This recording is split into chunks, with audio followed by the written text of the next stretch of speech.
Hey guys, how you doing? Welcome to the video. Welcome to my garage. In this video, I'm finally going to give up on the fiberglass dashboard for Wratchet, and I'm going to make one out of aluminum. Now, if you follow my other videos, you noticed that in a previous video, I tried to make a fiberglass dashboard for Wratchet, and I made the mold, and I had all sorts of problems and had basically given up on it. In the comments, a lot of people had told me not to give up on it, to continue sanding it, and I could make it work. So I gave that a go, and I did. I actually chiseled off the wood, filed down the Bondo, and actually got this pretty smooth and pretty usable. This was the mold that I'd made for the driver's side dash. And so I laid up a piece of fiberglass in here, which was this piece right here, and this was going to be the dashboard. I laid it up with black gel coat. I made it real thin because I just wanted to see how it worked. So if this would have actually worked perfectly, I would have made it thicker. But it just didn't look right. It came out real warped, and it was a little bit smaller, and when I would put it on the dash, it just didn't look right. It had a chintzy look.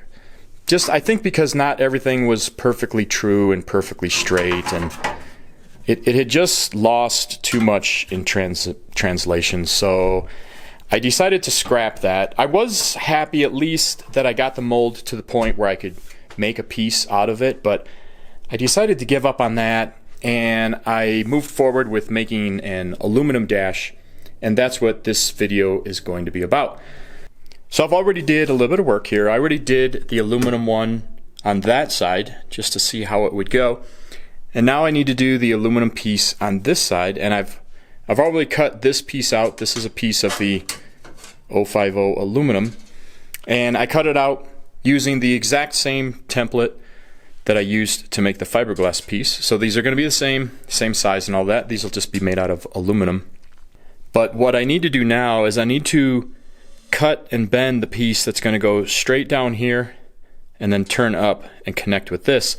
And I want this all to be nice and accurate. I want it to follow the straight line of the dash here like these are so far. And so in order for me to be able to accurately cut this and get the bend mark and everything where I need it, I think the first thing that I need to do is make two of my mounting points for this up top here so that I can actually bolt this in place, and then I know that when I'm mocking all of this stuff up, this is going to be in the same position every time. I think I'll create a little tab here and a little tab here so I can bolt to the top, and then I'm thinking about on the bottom using these. I'll enlarge in these holes and put my rivet nuts in there. Alright, let's see here. If this goes like this, and I want to get a couple of tabs up here, how long do they need to be before they'll run into this piece? So if I go 1 inch, looks like I can cut these 1.25 inches, and that'll probably put the bolt right about there, and it won't interfere with that. So 1.25 inches.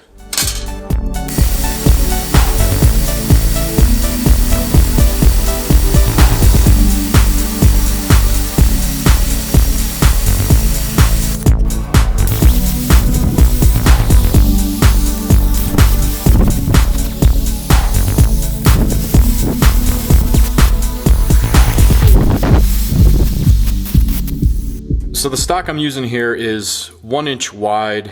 I've cut this 1.25 inches long. I want to get my threaded insert as far as I can towards the outside, but you know, I don't want it right on the edge there. So I'm going to bring it in probably about that far. I think that looks pretty good. And that will put me, I would say, 3/8 of an inch. So I've got my little scratch all set for 3/8 here.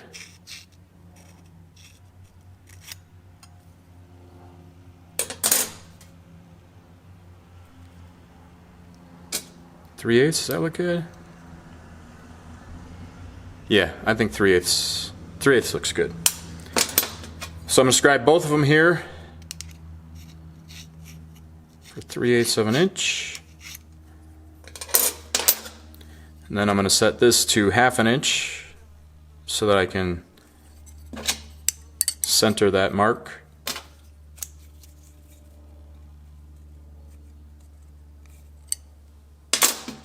Then I'm going to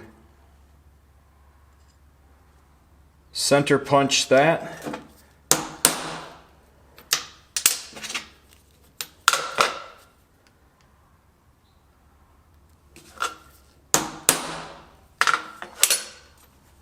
Now I've got my scribe marks, my center punch, so I'm going to go up and punch that out. And then with the unibit, I'm going to drill it out until this just fits inside there. I'll just set this up. The die has a little pin on the tip, and I just nestle that into the little dimple from the center punch. And that centers it up nice. And then you just punch it through. And then you have a nice, accurate hole to start with.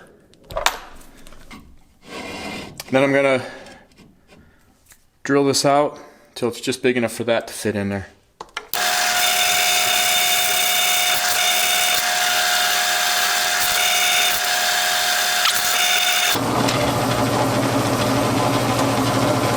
There we go.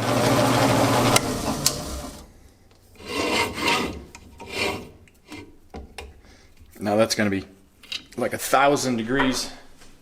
All right, now I've got my little tabs here. I did go and radius the corners a little bit more just to make it nice. Now I need to take the rivet nuts here, put them in there, and I need to collapse them, crush them down. Now I've got my rivet nut setting tool here. This is a big dog. This is bigger than what I need. You can buy these just more like handheld rivet guns. I bought this like 300 years ago when I was doing more industrial type welding, and I needed something that could do some bigger inserts, but this will work just fine. Actually with this, I have to be careful not to over crush it. So you take the rivet nut and you thread it on a little bit there. Open it up. This is a little bit, you kind of got to get a feel for this a little bit, but now see, this is set with the handles apart here, and when I draw these handles in, it's going to draw this down and crush it.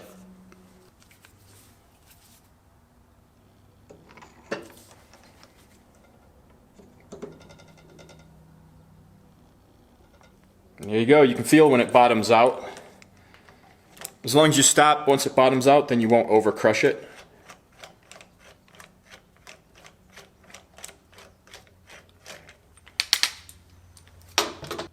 And then you can see it takes that and it crushes the backside so that it bites in.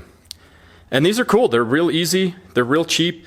They work as long as it's not really, really high stress or high strength applications like the dash. And like I said, I'll do the skid plate with these.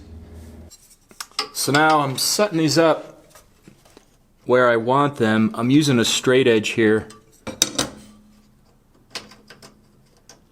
to get them in line. You know, I want them in line with this tube, but at the same time, I also want them a little bit under so that when I put the dashboard on there and I tighten it down, it draws it in a little bit. I'd rather have it drawing it in a little bit than actually hold it up a little bit, because if it holds up a little bit, it's gonna rattle like crazy, and I don't want that, so I'd rather have it draw it in. So I'm setting this up so that I'm just a little bit under. All right, I'm getting ready to set my TIG up so I can run a little weld across the top of both of those. A couple things worth noting. I'm not taking this off, but if you look, I have unbolted it and put pieces up in there so that it's actually not touching this top bar, so that nothing gets burnt while I weld that. Also, I'm going to be using my TIG welder, which has a high frequency start. So the ECU is completely removed from the vehicle, and although my digital dash is still in place, the plug from behind it is completely removed, completely unplugged. So although that's there, it's not connected to the chassis, and it's not connected electrically to the chassis at all.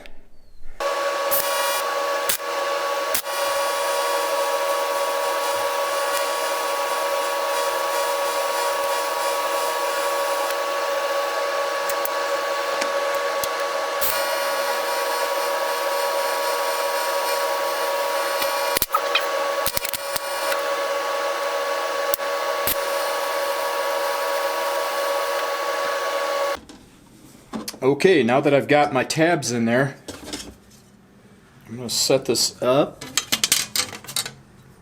with where I think I want it to go, and I'm going to tape it in place to hold it in place.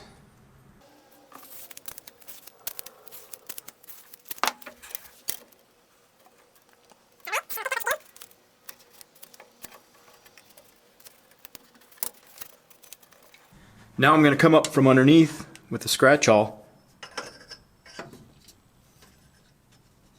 and just mark where those rivet nuts are.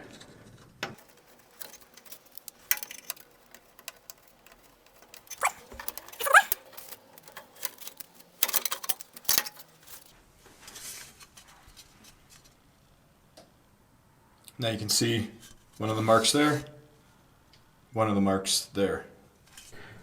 So again, I'm going to center punch.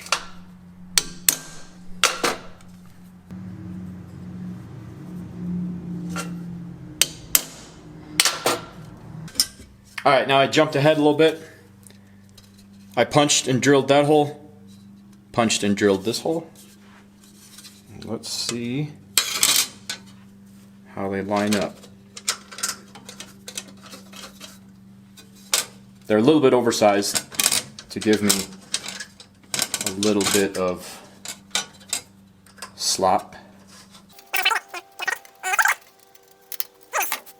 So now this piece is bolted in place, and every time I bolt it back in place, it's going to go in the exact same spot. So now I can measure out for this piece, knowing that this piece is not going to change. So let's just do some guesses here. Let's say if I went 5.5 inches, let's call that 1, 2, 3/8. Alexa, what is 5.5 plus 2 3/8? 5.5 plus 2.375 is 7.875. 7.875. So I'm down here laying out my piece. It's going to be 15 3/4 wide, 7 7/8 long. And whenever I'm cutting this aluminum, I put tape down just so that it doesn't scratch the crap out of the aluminum. And whenever I'm cutting this stuff, whenever I'm cutting pieces like this, I do it with my jigsaw. And I always do it down here on the ground, just because then most of the little tiny pieces just fall down onto the concrete or the carpet. And then when I'm done, I just vacuum it up. As opposed to if I did it up on my bench, the little pieces would go everywhere and it would just be harder to clean it up.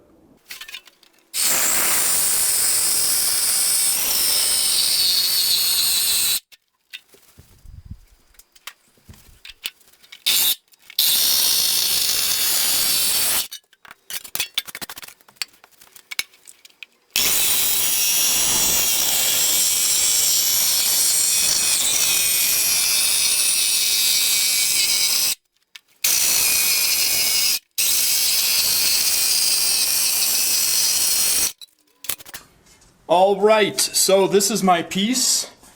These are the measurements you just saw me take. This is the width.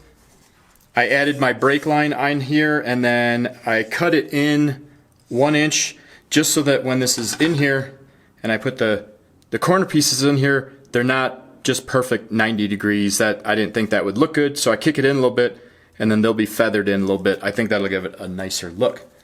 But I do need to figure out my brake angle here so I can go up and brake that. So I'm going to mock this up in place. And then I'm just going to set a weight on here to hold it. And then I'm just going to kind of guess this will be pretty accurate. That looks pretty darn good. And that is 96 degrees.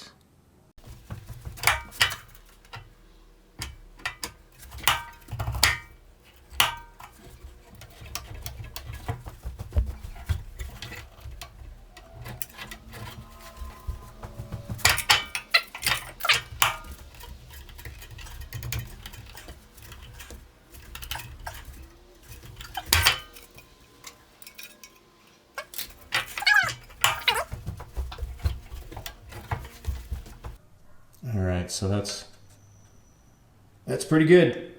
Let's see how that fits. Okay, now I've got my piece cut here, and I've got the proper bend. But before I can really do anything with it on the actual dash piece, I've also cut out these corner pieces to fit in here. And so what I'm going to do is I'm going to take all of this tape off, and I'm going to tack this in place, and I'm going to tack this in place.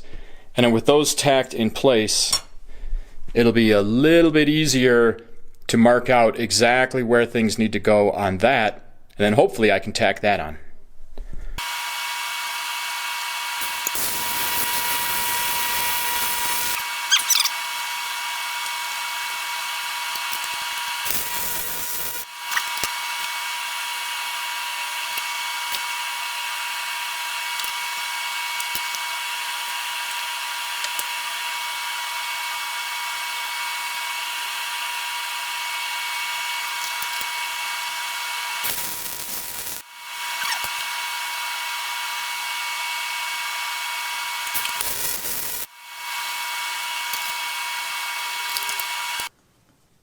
Okay, now I've got the shelf piece, I've got the end caps tacked on. It doesn't necessarily slide right in here because its outside dimensions have grown a little bit. I don't know if I should be concerned about that or not.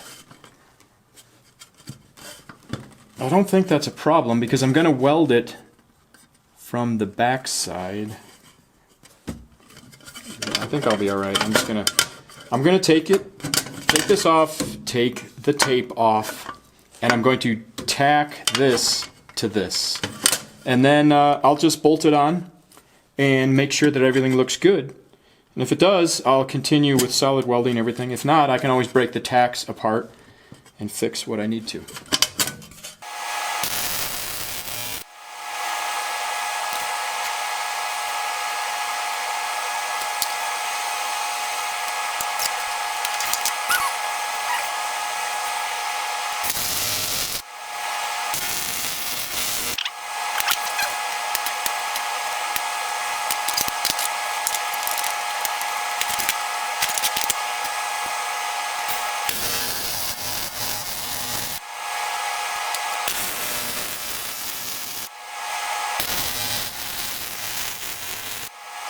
Okay, now we've got this piece tacked together. Let's see how it fits. Or if it fits.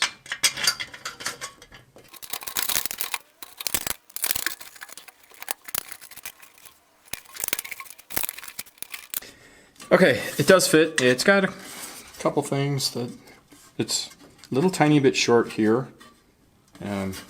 I'm not going to lose sleep over that, but I wish that was a little bit longer. And this piece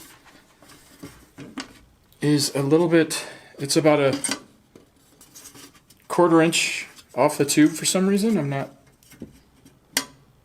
not sure why. It doesn't, you can't see it because of the way it comes in contact there, but kind of weird.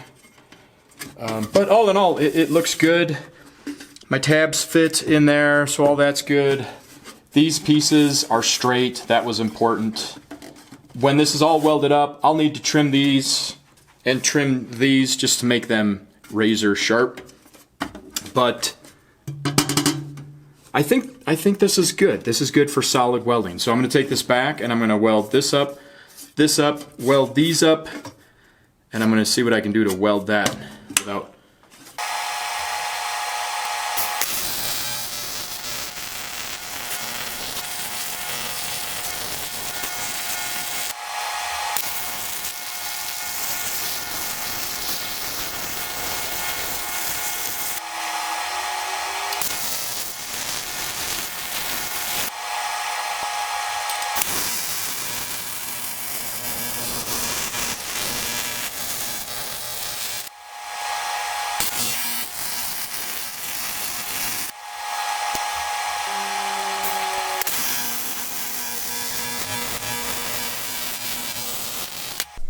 Right now, it kind of has this, like, this burnt aluminum look to it. And if you notice on this one, it looks a little bit cleaner. I don't know if I'd call that clean, but this piece I wet sanded and then brushed with Scotch-Brite. So I'm going to take this one out to the backyard and I'm going to wet sand it with 1000 grit sandpaper, and that'll get rid of these white burn marks and it'll make everything just look consistent in color. And then I'm going to wet sand it with a Scotch-Brite pad, and that's just going to give it a little bit of a brushed look, just so that it looks a little bit cleaner.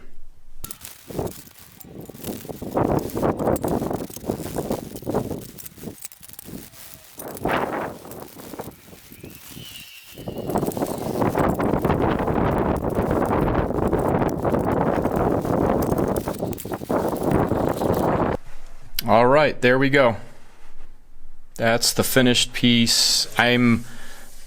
If I leave it like this, I'll clear coat it when I'm done with Wratchet, but because I might possibly make some changes, I'm not going to clear coat this yet. Same thing with this one.